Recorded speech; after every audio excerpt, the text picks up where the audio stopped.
الأرض والسماوات ونشكره شكرا على نعمة المتظاهرات المتواترات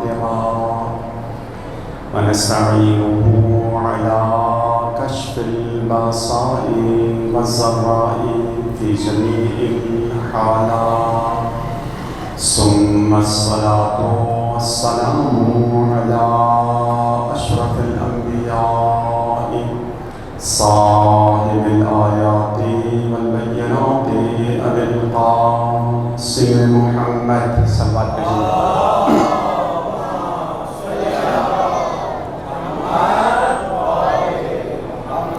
وعلى أهل بيته الطيبين الطاهرين المعصومين الذين أذهب الله عنهم الرجس وطهرهم تطهيرا.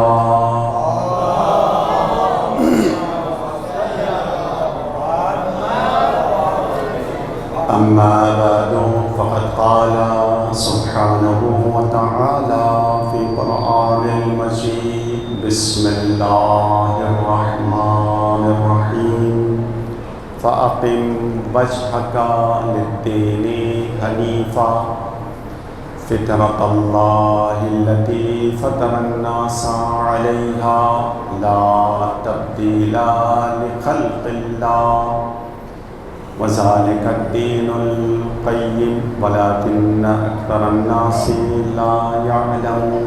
صلوات بھیجیں مل کے محمد و آل محمد پر.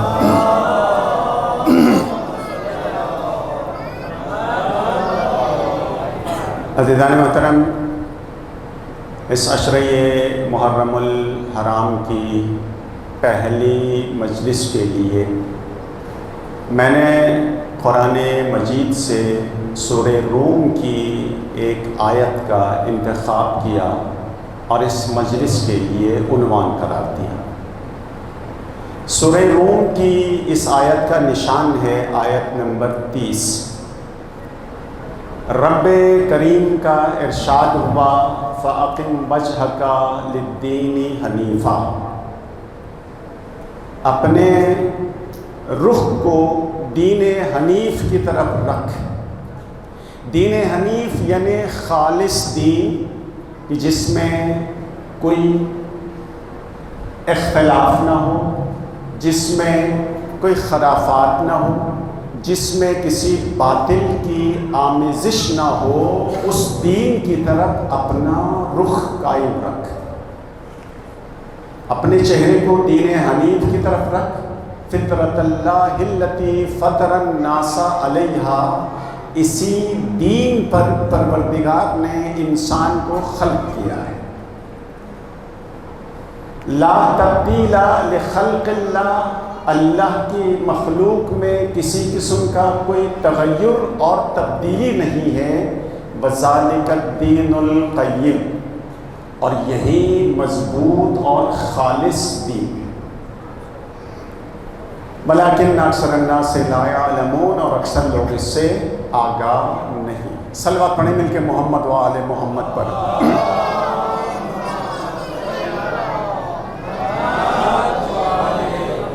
عزیزان محترم، اسلام دین مبین کا وہ مشہور اور معروف نام ہے کہ جس نام کے حوالے سے اس دین کے ماننے والے کو مسلمان کہا جاتا ہے. یعنی اسلام یعنی تسلیم سے ہے، یعنی خدا کے احکام کے سامنے سر جھکانا، یہ ہے اسلام. اور اس کا دوسرا نام ہے دین، اور دین کا معنی ہے راستہ، کہ وہ راستہ جس راستے پر انسان اپنی زندگی گزارتا ہے.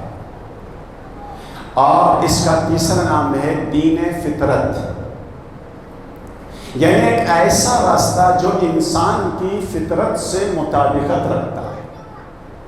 اللہ نے جتنے احکام بھی مسلمان کے لیے، انسان کے لیے رکھے ہیں، وہ فطرت سے جدا نہیں ہے.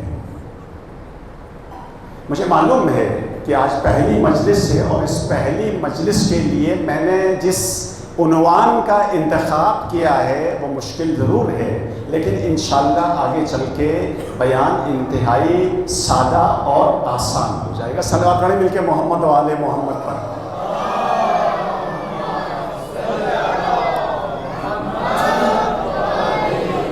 میں نے کہا ذہن میں رکھیں، اسلام دین اور دین فطرت نام مختلف ہیں، مقصد اور مطلب ایک ہی ہے۔ ان میں سے ایک نام ہے دین فطرت، یعنی اس دین فطرت کا مطلب کیا ہوا؟ دین فطرت کا مطلب یہ ہے کہ پروردگار نے جو راستہ انسان کے لیے رکھا ہے وہ راستہ اس کی فطرت کے مطابق ہے۔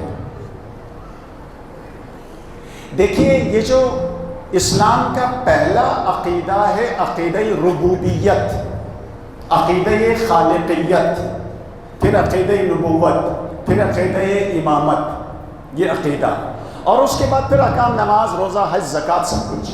یہ کیا ہے؟ کہا یہ انسان کی سرشت میں موجود ہے۔ بات واضح نہیں ہوئی، ذرا سی بات واضح کرنے کے لیے ختم مرتبت حضرت محمد مصطفیٰ صلی اللہ علیہ وآلہ وسلم کے ایک حدیث مبارک آپ کی خدمت میں بیان کرتا ہوں، آواز بلند صلوات پڑھ لیجیے۔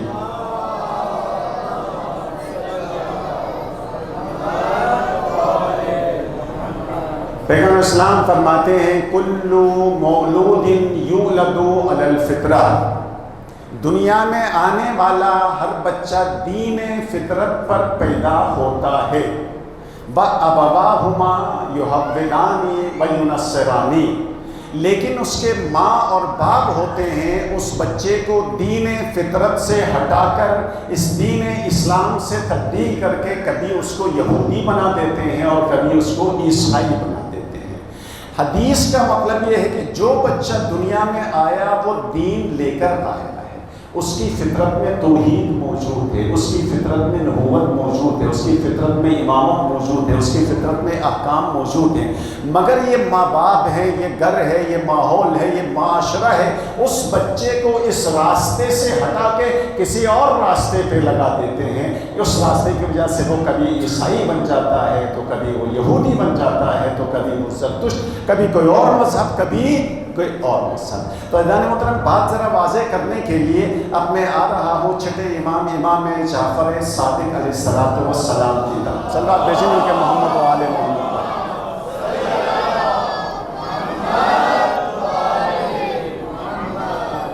چھٹے معصوم کی خدمت میں ایک شخص آیا، آنے والا مسلمان نہیں، اس نے آتے ہی امام سے ایک سوال کیا، کہا مولا میں خدا کو جاننا چاہتا ہوں، سمجھنا چاہتا ہوں، پہچاننا چاہتا ہوں، آپ مجھے اللہ کی معرفت کی تعلیم دیجیے۔ میں ذرا توحید سمجھنا چاہتا ہوں، میں اللہ کے وجود کو سمجھنا چاہتا ہوں، آپ میری رہنمائی کر دیجیے۔ امام نے نہ کسی آیت کی تلاوت کی، نہ کوئی فلسفہ بیان کیا، نہ کوئی تقریر کی۔ امام نے اسے پلٹ کے ایک سوال کیا، اور وہ سوال یہ ہے کہ اے شخص اتنا بتا دے، کیا کبھی تو نے سمندر کا سفر کیا ہے؟ ہاں مولا، سمندر کا سفر میں نے کیا۔ کبھی ایسا ہوا کہ تو سمندر کے سفر پر ہو اور تمہاری کشتی طوفان میں پھنس گئی ہو؟ ہاں مولا، ایسا ہوا تھا۔ اور کیا ایسا بھی ہوا تھا کہ وہاں تو غرق ہونے کے قریب تھا، مرنے کے قریب تھا، دریا میں ڈوبنے کے نزدیک تھا، اور اس وقت بھی وہاں بچانے کے لیے کوئی سہارا نہیں تھا، مگر اس کے باوجود اس وقت بھی تمہارے دل میں کوئی خیال تھا کہ اب بھی کوئی ایسی طاقت ہے جو مجھے اس سمندر میں غرق ہونے سے، ہلاک ہونے سے بچا سکتی ہے؟ کہا مولا ایسا ہی تھا کہ میں ہلاک ہونے کے قریب تھا، کشتی ڈوب رہی تھی اور بچانے والا کوئی نہیں تھا، ایسے میں میرے میرے دل میں ایک خیال ضرور تھا کہ کوئی اب بھی ہے جو مجھے اس ہلاکت سے بچا سکتا ہے، مجھے ڈوبنے سے بچا سکتا ہے، مجھے نجات دے سکتا ہے۔ میرے مولا نے کہا وہ جو تیرے دل میں خیال آیا تھا اب بھی کوئی ہے جو مجھے بچا سکتا ہے، وہی تمہارا رب تھا۔ صلوات بھیجیں مل کے محمد و آل محمد پر۔ پانی چاہیے، بار دیگر نعرہ صلوات۔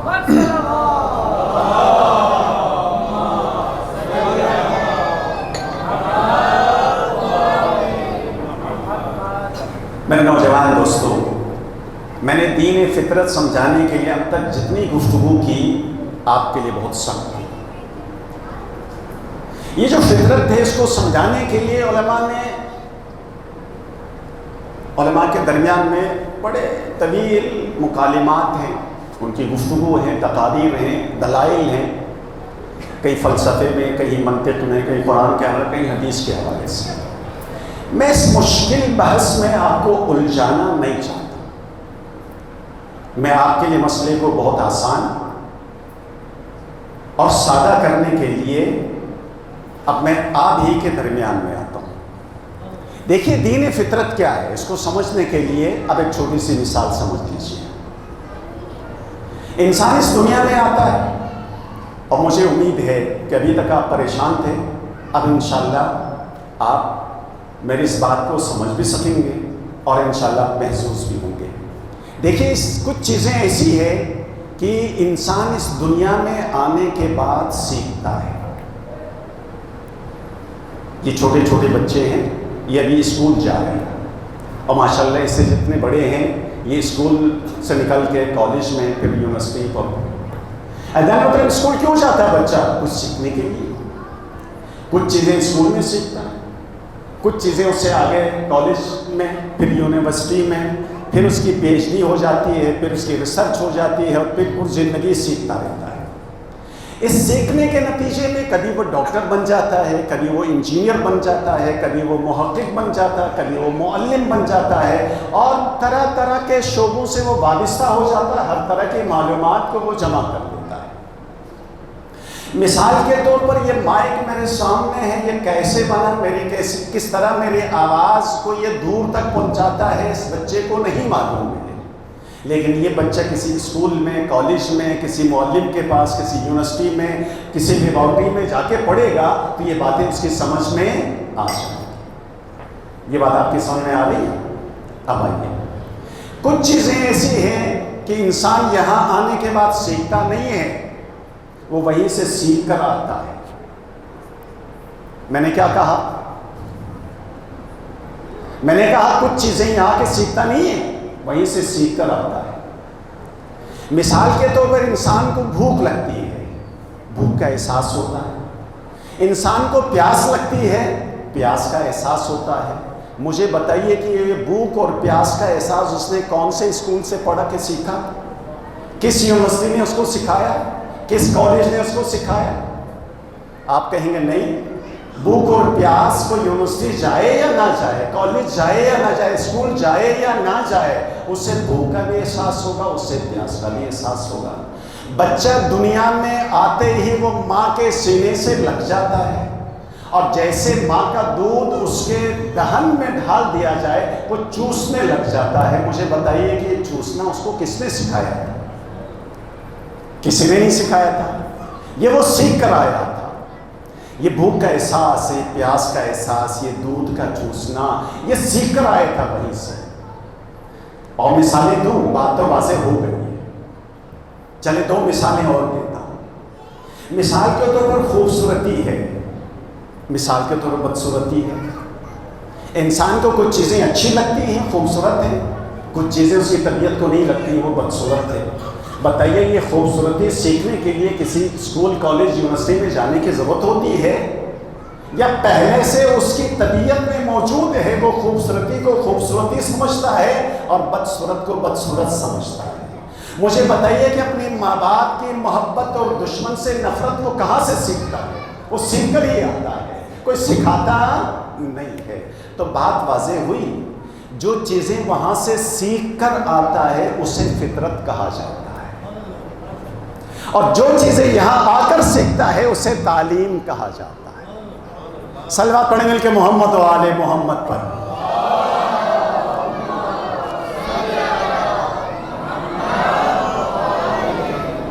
تو اگر بات سمجھ میں آ گئی ہے تو ایک مثال اور دیتا ہوں۔ دیکھیے، انسان خوشی کے لمحات میں وہ خوش ہو جاتا ہے، اس کا چہرہ حشاش بشاش ہو جاتا ہے، اس کے چہرے میں مسکراہٹ آ جاتی ہے، اس کا چہرہ کھلکھلانے لگتا ہے۔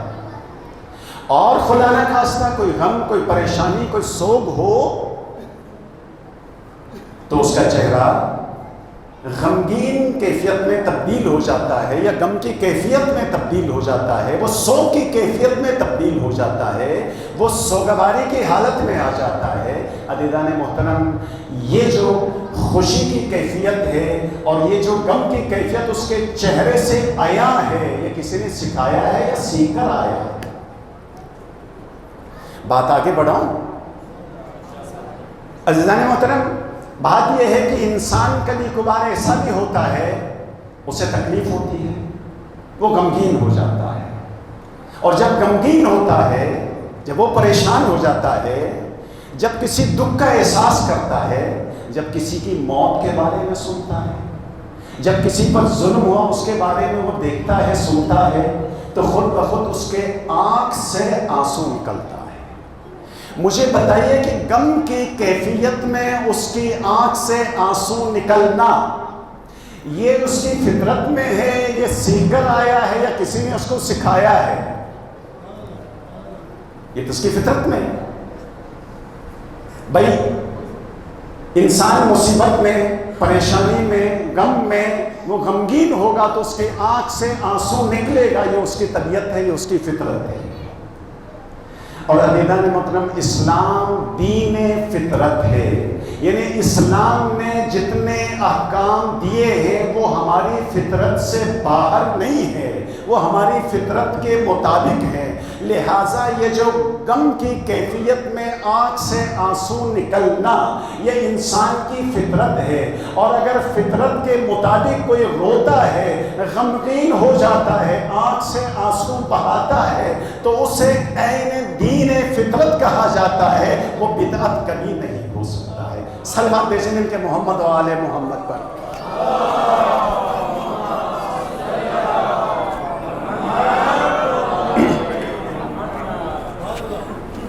بات واضح ہو رہی ہے؟ تو میں نے کہا کہ فطرت ہے، اور جو فطرت ہے وہ عین دین ہے۔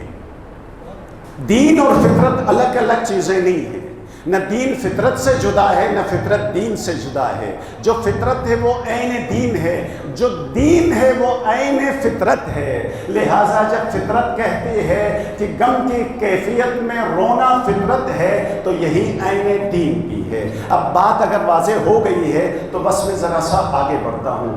ختم مرتبت حضرت محمد مصطفیٰ صلی اللہ علیہ وآلہ وسلم، صلوات پڑھیں گے محمد وآلہ محمد۔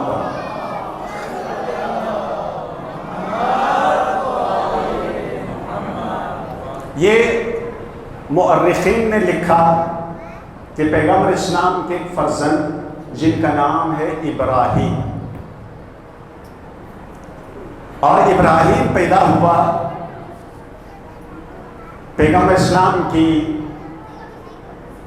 ایک زوجہ جو کہ کنیز تھی، ماریہ قبطیہ کے بدن سے۔ ماریہ قبطیہ والدہ ہے، ابراہیم آپ کے فرزند کا نام ہے، عمر 2 سال ہے۔ ابراہیم اس 2 سال کی عمر میں بیمار ہوئے، اور ابراہیم کا انتقال بھی ہو گیا۔ ان کی خبر آج بھی بقیع میں، جنت البقیع میں موجود ہے۔ اللہ ہم سب کو بار بار مدینے کی زیارت نصیب کرے۔ بقیع آپ جائیں گے تو وہاں پر آپ کو حضرت ابراہیم کی قبر ملے گی۔ روایت یہ کہتی ہے کہ ایک دفعہ جبریل آئے، اور آنے کے بعد اللہ کے رسول کو ایک خبر دی، کہا یا رسول اللہ، آپ کا فرزند ابراہیم اور آپ کا نواسہ حسین، اللہ کی مرضی یہ ہے کہ ان میں سے ایک کو دوسرے پر فدا ہوگا۔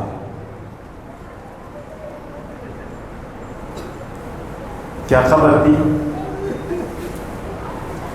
کہ آپ کے فرزند ابراہیم اور آپ کے نواسے حسین، اللہ کی مشیت میں، اس کی مرضی میں یہ بات ہے کہ ان دونوں میں سے ایک کو دوسرے پر فدا ہونا ہے۔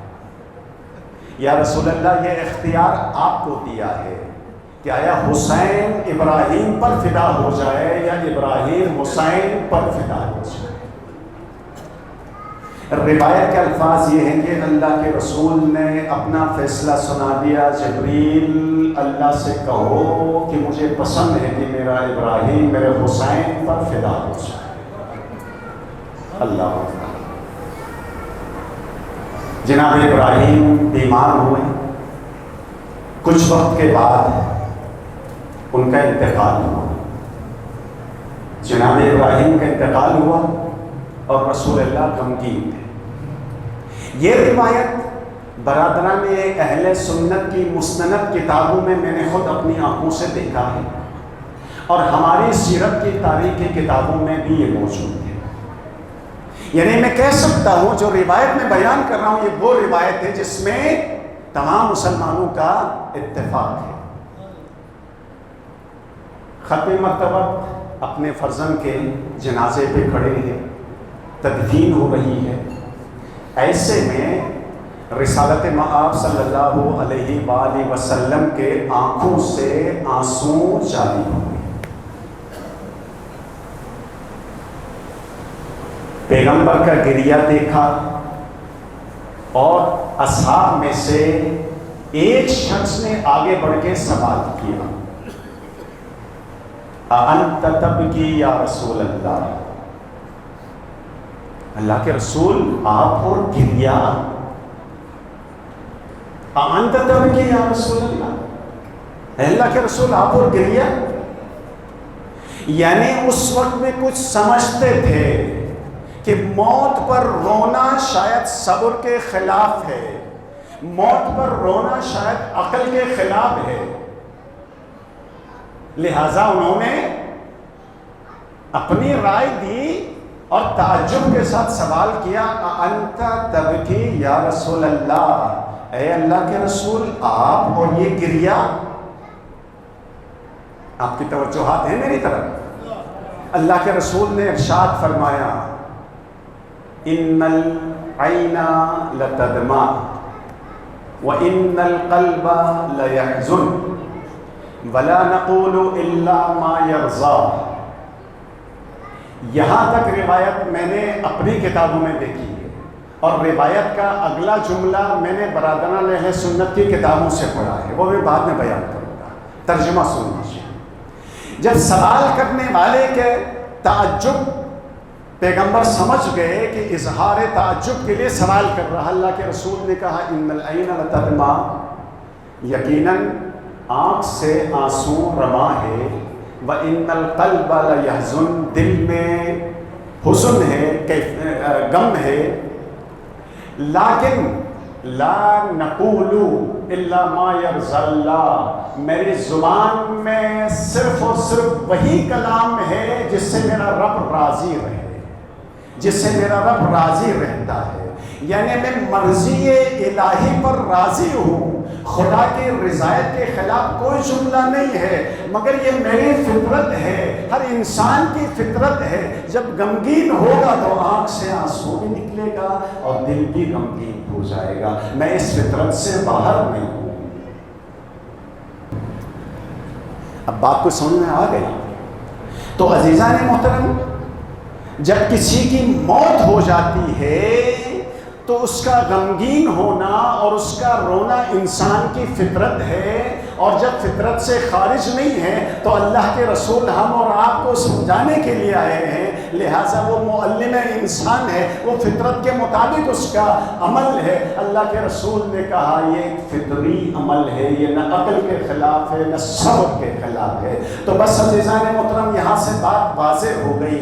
آج عشرہ محرم کی پہلی مجلس میں یہ بات ممبر سے کہہ سکتا ہوں کہ اگر حسین کی مجلس میں، حسین کے غم میں، اور حسین کے اولاد اور اصحاب کے اوپر جو مظالم کربلا کے میدان میں ڈھائے گئے تھے، ان مظالم کو یاد کر کے، ان مصیبتوں کو یاد کر کے اگر کوئی عزادار روتا ہے، اس کا دل غمگین ہو جاتا ہے، اس کی آنکھ سے آنسو ٹپکتا ہے، تو یہ سیرت رسول بھی ہے اور یہ فطرت بھی ہے، اور جو فطرت ہے وہ عین دین ہے، دین سے خارج نہیں ہے۔ صلوات پڑھیں مل کے محمد و آل محمد پر۔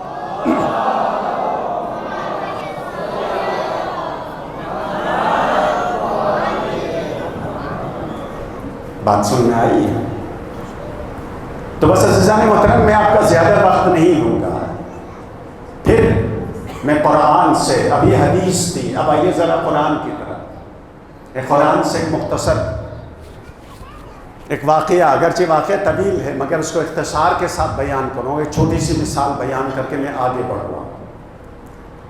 قرآن مجید میں حضرت یوسف علیہ السلام کا واقعہ بہت تفصیل کے ساتھ ہے،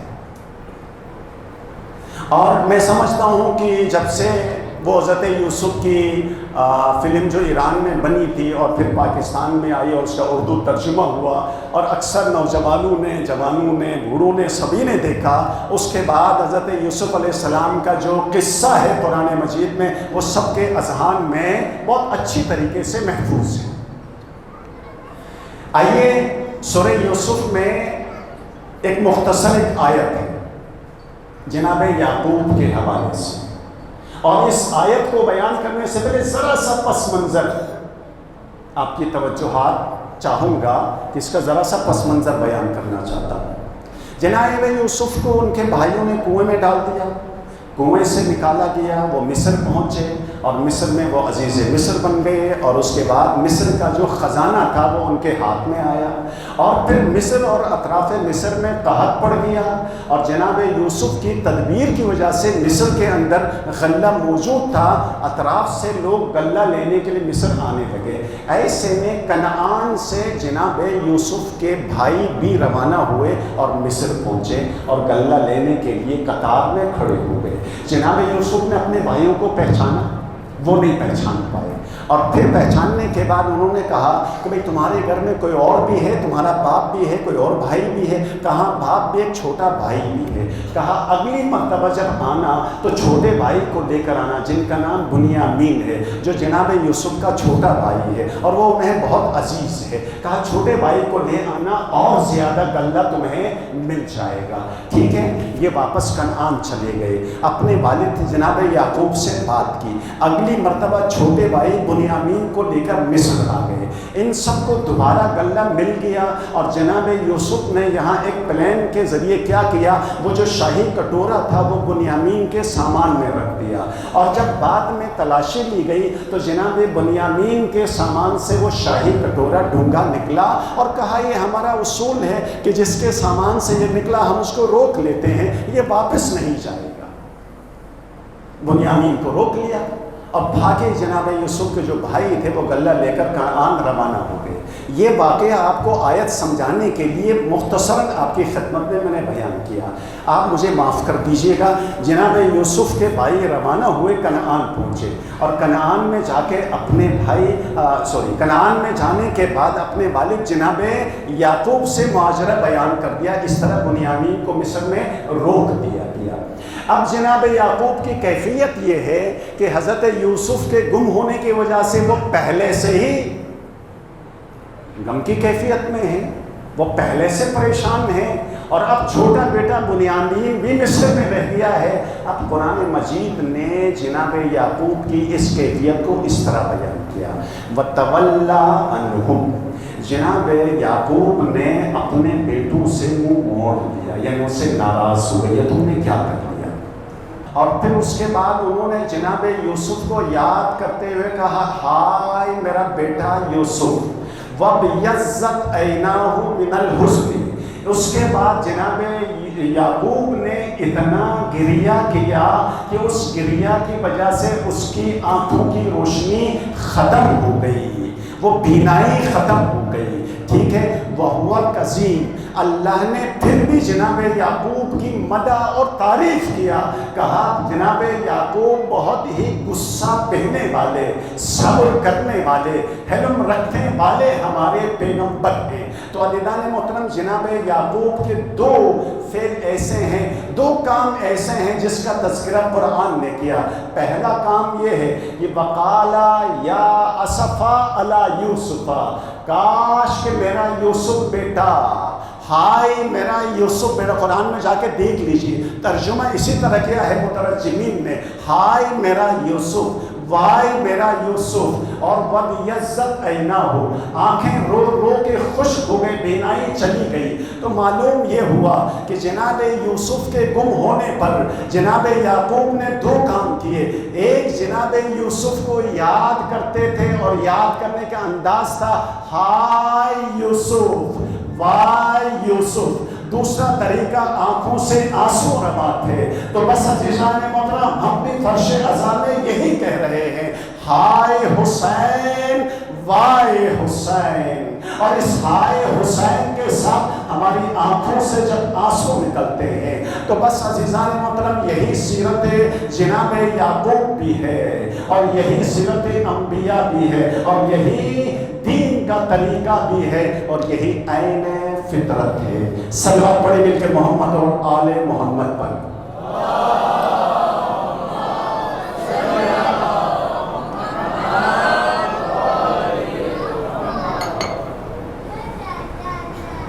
میں نے آپ کا بڑا وقت لیا تو میں نے کہا دین فطرت ہے، یعنی یہ جو دین ہے یہ یہاں آ کر اس نے نہیں سیکھا ہے، یہ اس کی فطرت میں پہلے سے موجود تھا۔ تو میں نے مثال دیا، میں نے کہا پیاس کا احساس اس کو سیکھنے کی ضرورت نہیں ہے، بھوک کا احساس اسے سیکھنے کی ضرورت نہیں ہے، تو پھر دین بھی سیکھنے کی ضرورت ہی نہیں ہے۔ میں اپنے بیان پر سوال کر رہا ہوں، یہ سوال آپ کے درمیان چھوڑ رہا ہوں۔ میں نے کہا پیاس لگنا فطرت ہے، بھوک لگنا فطرت ہے، اور اس کو سمجھنے کے سیکھنے کے لیے کسی اسکول کی کالج کی ضرورت نہیں ہے۔ اور میں کہہ رہا ہوں دین فطرت ہے، اور جب دین فطرت ہے تو پیاس کے احساس اور بھوک کے احساس جب دین اپنے ساتھ لے کر آتا ہے تو پھر اسے سیکھنے کی ضرورت نہیں ہے، اور جب سیکھنے کی ضرورت نہیں ہے تو کتاب چاہیے ہے، نہ نبی چاہیے ہے، نہ امام چاہیے ہے، کسی کی ضرورت ہی نہیں ہے۔ پھر کتاب کا نزول کیوں؟ پھر انبیاء، پھر اولیاء، پھر انبیاء، پھر اولیاء، پھر ائمہ معصومین، پھر معلمین، ان سب کی ضرورت کیوں پیش آئی؟ سوال تو ہے اپنی جگہ، سوال ہے یا نہیں؟ بات سمجھ میں آ رہی ہے؟ آپ بور تو نہیں ہو گئے؟ صلوات تو پڑھیں گے مل کے محمد و آل محمد پر۔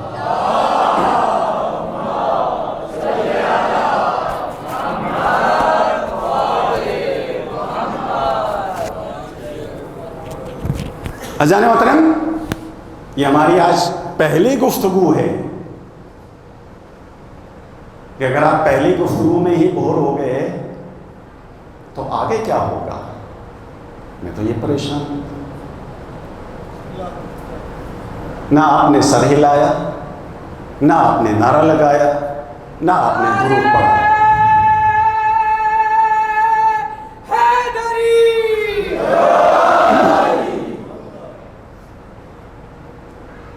ایک مرتبہ پھر بآواز بلند صلوات۔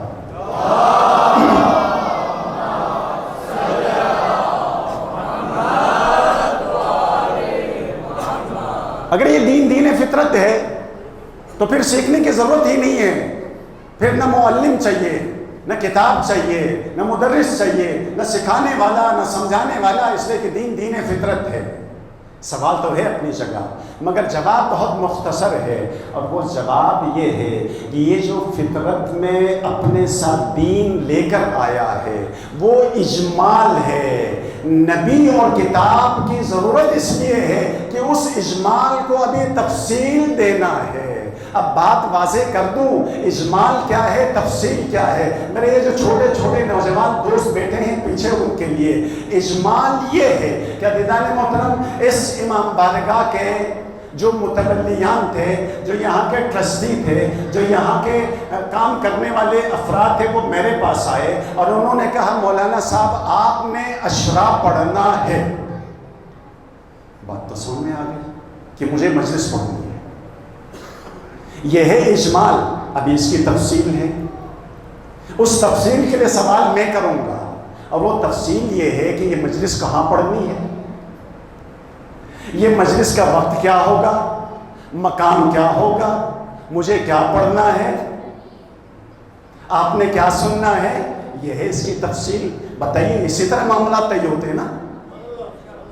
میں نے ان سے یہی پوچھا تھا، بھئی آپ کا وقت کیا ہوگا، امام بارگاہ میں مجلس کب شروع ہوگی، کب ختم کرنا ہے، کون مجھے لینے آئے گا، کون مجھے چھوڑنے آئے گا، یہ ہے تفصیل۔ تو بات سمجھ میں آ گئی۔ عزیزان محترم، بھوک کا احساس فطری ہے، پیاس کا احساس فطری ہے، یہ لے کر آیا ہے، لیکن اس بھوک کو مٹانے کے لیے، اس پیاس کو مٹانے کے لیے اس میں پینا کیا ہے، اس میں کھانا کیا ہے، اب یہ تفصیل طلب ہے۔ ایسا نہیں ہے کہ یہ پانی کی جگہ تیل پی جائے، پیٹرول پی جائے، ڈیزل پی جائے اور اپنی آنتوں کو، پھیپھڑوں کو خراب کر جائے۔ اب اس کو تفصیل چاہیے ہے، اس نے کیا پینا ہے، اس نے کیا کھانا ہے، اس کے لیے کیا موافق ہے، اس کے لیے کیا مخالف ہے، یہ تفصیل ہے۔ اس تفصیل کو بیان کرنے کے لیے معلم کی ضرورت ہے، اس تفصیل کو بیان کرنے کے لیے مدرس کی ضرورت ہے، اس تفصیل کو بیان کرنے کے لیے اسکول کی ضرورت ہے، کالج کی ضرورت ہے، کتاب کی ضرورت ہے۔ بالکل اسی طرح دین تو فطری تھا، مگر اس دین فطرت پر چلنے کے لیے، تفصیل بیان کرنے کے لیے اب قرآن آیا، اب نبی آیا، اب امام آیا، اب معلم آیا، اب تفصیل بیان ہوئی کہ ان میں سے تمہیں چلنا کیسے ہے۔ صلوات پڑھیں مل کے محمد و آل محمد پر۔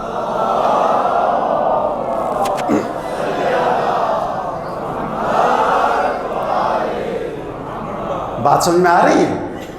پیاس لگنا فطرت ہے، اس پر کوئی سوال نہیں ہوگا کہ تمہیں پیاس کیوں لگی تھی، لیکن پیاس بجھانے کے لیے، پیاس بجھانے کے لیے میں پانی بھی پی سکتا ہوں، میں شراب بھی پی سکتا ہوں۔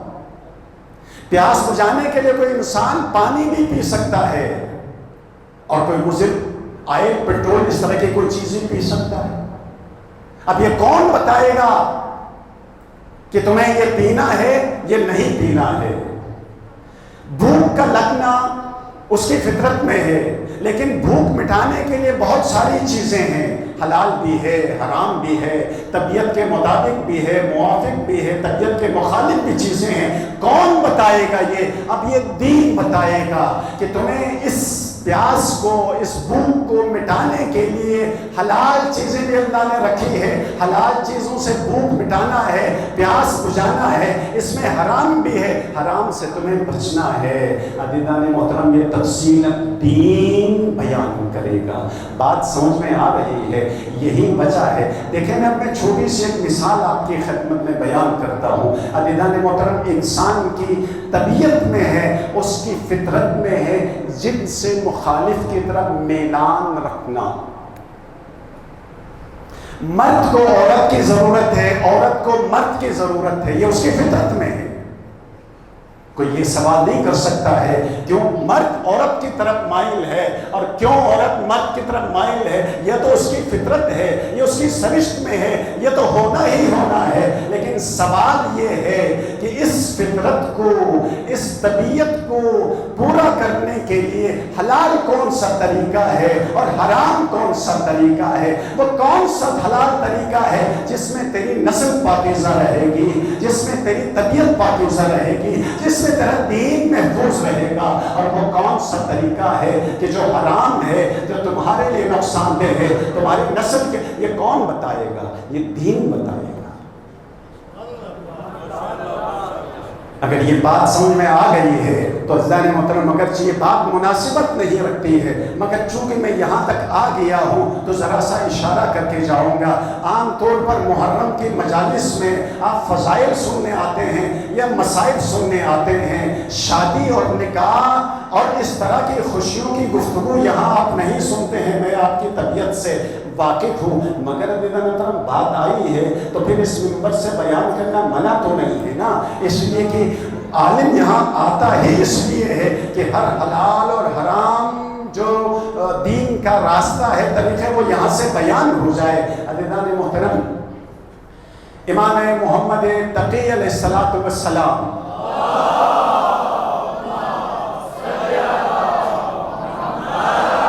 کہ ہمارے یہاں اس امام کو تقی کے لقب سے یاد کیا، محمد نام ہے، تقی ان کا لقب ہے، تقی کے نام سے یاد کیا جاتا ہے۔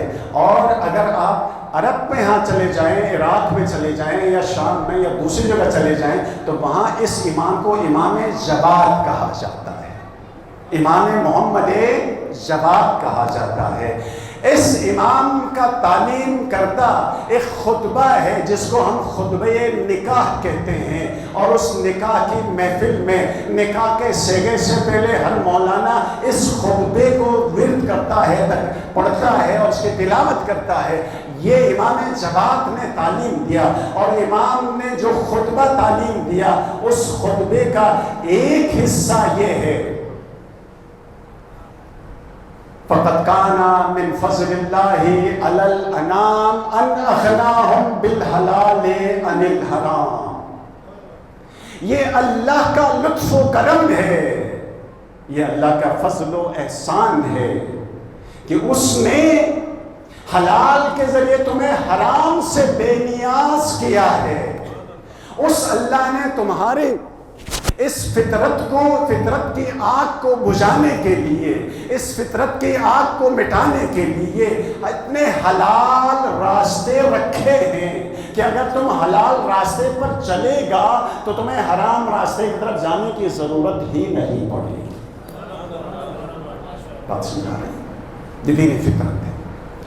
تو جانے محترم، اَلَغْنَاهُمْ بِالْحَلَالِ عَنِ الْحَرَامِ، یہ صرف ایک نکاح کی بات نہیں ہے، یہ لباس کی بات ہے، یہ خوراک کی بات ہے، یہ پیاس بجھانے کی بات ہے، یہ بھوک میں جتنی انسان کی ضروریات ہیں ان تمام ضروریات کو پورا کرنے کے لیے اس کائنات میں اللہ تعالیٰ نے ہزارہا حلال نعمتیں تمہارے لیے تیار کی ہوئی ہیں۔ اگر تم حلال نعمتوں سے استفادہ کرو گے تو تم دین حنیف پر چلنے والے کہلاؤ گے، اور ان حلال نعمتوں کو چھوڑ کر اگر تم حرام نعمتوں کی طرف چلے جاتے ہو تو دین سے انحراف کہا جائے۔ بس یہی بات آپ کو سمجھانی تھی۔ میں نے آپ کو بڑی زحمت دی، اور یہ دین فطرت ہے، اور جب دین فطرت ہے تو میں نے کہا کہ کسی کے غم میں رونا بھی عین عبادت ہے اور عین دین ہے، عین فطرت ہے۔ اور میں نے مثال دی حضرت ابراہیم کی وفات پر پیغمبر اسلام کا غمگین ہونا اور آنکھوں سے آنسو رواں ہونا۔ اب آئیے عزیزان محترم، یہ روایت بیان کرتی ہیں جناب ام سلمہ، اور جناب ام سلمہ کا مرتبہ اسی عشرے میں کسی مناسبت سے بیان کروں گا۔ آج صرف روایت سن لیجیے اس لیے کہ میرا وقت تمام ہو گیا۔ عزیزان محترم، جناب ام سلمہ فرماتی ہیں کہ ایک دن ایسا ہوا کہ پیغمبر اسلام نے مجھے کہا کہ میں حجرے میں آرام کر رہا ہوں، دروازہ بند کر دینا اور کسی کو آنے نہ دینا۔ تھوڑی دیر کے بعد امام حسین آئے اور جناب ام سلمہ سے کہا مجھے اپنے نانا کے پاس چلنا ہے۔ میں نے کہا کہ بیٹا نانا نے منع کیا ہے کہ کسی کو اندر آنے نہ دو، رسول اللہ آرام فرمائے۔ ہماری یہ گفتگو ہو رہی تھی، اللہ کے رسول نے دروازہ کھولا اور کہا ام سلمہ حسین کو آنے دو۔ بس عزیزان محترم، جناب ام سلمہ کہتی ہیں، جناب ام سلمہ فرماتی ہیں کہ میں نے حسین کو جانے دیا اور دروازہ بند ہوا۔ تھوڑی دیر کے بعد رسول کے رونے کی آواز بلند ہوئی۔ میں دروازے پر پہنچے، میں نے تک الباب کیا، پیغمبر اسلام نے دروازہ کھولا۔ اب جو میں نے دیکھا کہ حسین اپنے نانا کے سینے پر ہیں اور رسول اللہ گریہ کر رہے ہیں۔ میں نے تڑپ کے کہا، ام سلمہ کہتی ہے، میں نے تڑپ کے پوچھا یا رسول اللہ کیا ماجرا کہ آپ نے اس وقت گریہ کیا؟ بس یہ کہنا تھا۔ اللہ کے رسول نے کہا، ام سلمہ ابھی جبریل میرے پاس آئے تھے اور انہوں نے مجھے یہ خبر دی ہے کہ یا رسول اللہ آپ کا یہ نواسا حسین کربلا کے میدان میں 3 دن کا بھوکا پیاسا شہید کر دیا جائے گا۔ ام سلمہ اس خاک کربلا کو جبریل میرے لیے لے کر آئے تھے اور رسول اللہ کی مٹھی میں خاک تھی۔ جناب ام سلمہ کہتی، اللہ کے رسول نے مجھ سے کہا، ام سلمہ اس خاک کو سنبھال کے رکھنا، جس دن یہ خاک خون میں تبدیل ہو جائے گی سمجھ لینا میرا حسین مارا گیا۔ اجرکم اللہ۔ بس عزیزو، آج پہلی مجلس ہے اور میرے مولا کے مدینے سے روانہ ہونے کے مصائب میں نے پڑھنا ہے۔ عزیزو، یہ 28 رجب ہے۔ تصور کرو، 28 رجب آیا، پھر شعبان، پھر رمضان، پھر شوال، پھر ذیقعدہ اور پھر ذی الحجہ۔ 28 رجب کو میرے مولا مدینے سے چلے اور مکے میں اتنے دنوں تک قیام کیا، اور 8 ذی الحجہ کو جب سارے حاجی عرفات کی طرف جا رہے تھے، میرے مولا نے حج کو عمرے میں تبدیل کیا اور کربلا کی طرف روانہ ہوئے۔ اب آئیے ذرا دوبارہ مدینے میں آئیے۔ حسین کو دربار میں بلایا گیا اور کہا گیا کہ اب تم نے یزید کی بیعت کرنی ہے۔ میرے پاس وقت نہیں رہا، اب جو دربار میں گفتگو ہوئی ہے، مولا نے جو اپنا تعارف کروایا ہے وہ میں بیان کر دیتا۔ بس عزیزوں، میرے مولا دربار سے وہ وقت نہیں رہا، آج بیان نہیں کروں گا، پھر کبھی۔ میرے مولا دربار سے چلے، کہا ولید ابن عتبہ یہ رات میں بیعت کیسی؟ صبح کی روشنی نکلنے دو، لوگوں کو جمع ہونے میں پھر دیکھا جائے گا۔ میرے مولا چلے اور عزیزان محترم گھر آئے اور جناب زینب کو بلا کے کہا، بہن زینب اب مدینے میں رہنے کی گنجائش نہ رہی، سفر کی تیاری کرو۔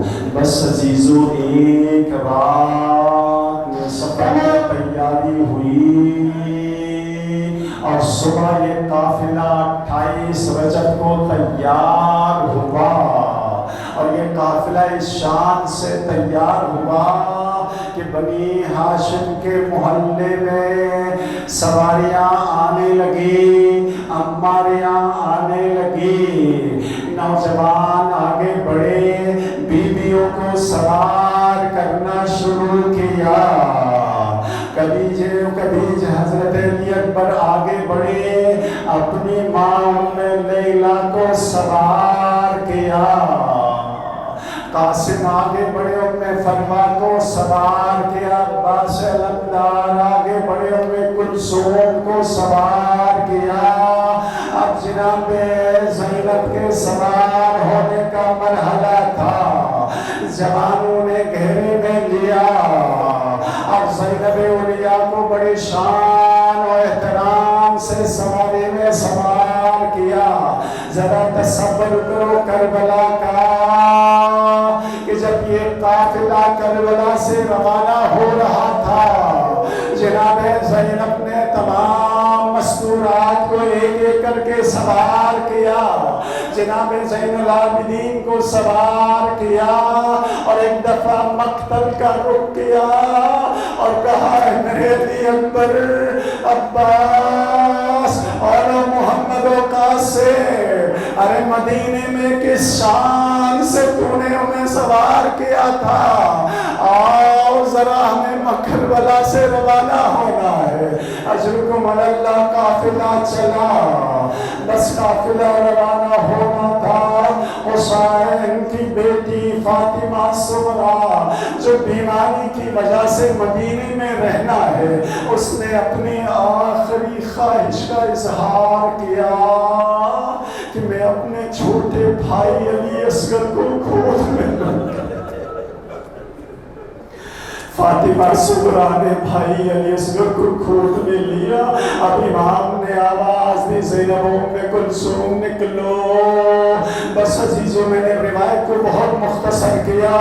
ہر بی بی آگے بڑھی علی اصغر کو فاطمہ صغریٰ سے لینے کے لیے، مگر علی اصغر فاطمہ صغریٰ سے ایسا لپٹ گیا تھا، کوئی بی بی بہن کی گود سے بھائی کو چھڑا نہ سکی۔ وہ مرحلہ آیا کہ امام حسین خود آگے بڑھے۔ راوی کہتا ہے مولا نے علی اصغر کے کان میں ایک جملہ کہا، کیا کہا یہ نہیں معلوم ہے۔ ہر معلم نے، ہر عالم نے، ہر تاریخ لکھنے والے نے اپنے حساب سے یہ جملہ لکھا ہے کہ شاید امام حسین نے علی اصغر کے کان میں کہا ہوگا، اور میرا بیٹا علی اصغر، اگر تو میرے ساتھ نہیں چلا تو کربلا کے میدان میں حرملہ کا تیر، اللہ اکبر، میں ننھے سپاہی، حرملہ کا تیر تو نے کھانا ہے، تیرا حلقوم چھٹ جائے گا، تو شہید ہوگا۔ بس یہ سننا تھا۔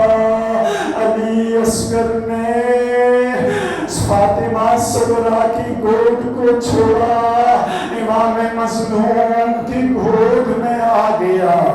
بس آخری جملہ سنو، میں نے مصائب تمام کر دیے۔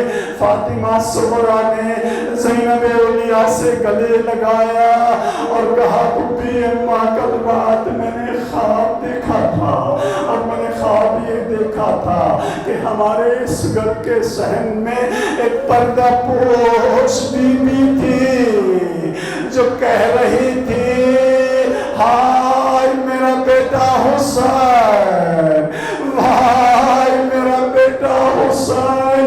پھپھی اماں میں سمجھتی ہوں یہ میری دادی فاطمہ زہرا تھی، ارے میرے بابا شہید ہو جائیں گے، میرے بابا اب کبھی واپس نہیں آئیں گے۔